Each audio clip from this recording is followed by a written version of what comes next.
Finally, after years and years of flirting with good old-fashioned 1880s plutocracy, Canada has finally jumped into the swimming pool. While drinking imported baby-tier frappuccinos served by transsexual refugees from somewhere in the Far East, the leftist condescending millionaires of Toronto have been preaching how their fair city of enlightenment would never fall into the elitist trap of artificially induced unaffordability. They're wrong.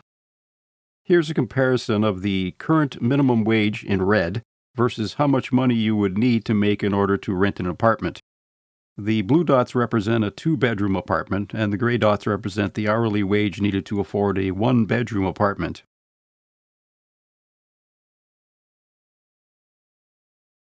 Silly and sad, isn't it? There's a counselor in southwestern Ontario who's suggesting that if homeless people refuse drug treatment or mental health services, they should be arrested. The reality that maybe they just can't afford to live anywhere else doesn't seem to get mentioned. This is a common theme in Canada and the US, not mentioning the obvious. Also not mentioned is that 52% of people in British Columbia are within $200 of not being able to afford their bills. Here's a comparison between Canada and the US showing how unaffordable housing has become in Canada.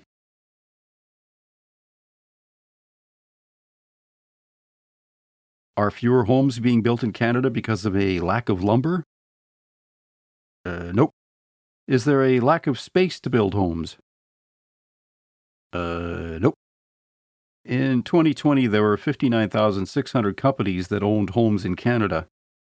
Owners of 2 homes reached 13,435, owners of 3 homes, 11,585, and owners of a bunch of homes reached 2,375. Companies owning more than 100 homes was the fastest growing real estate segment in 2020. Let's see who's buying these new homes that are being built.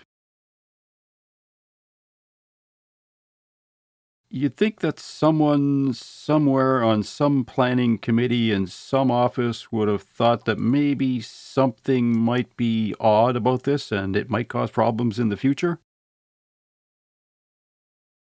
Before Californians get worked up and get to finger pointing, there are over 75,000 homeless people in Los Angeles County alone.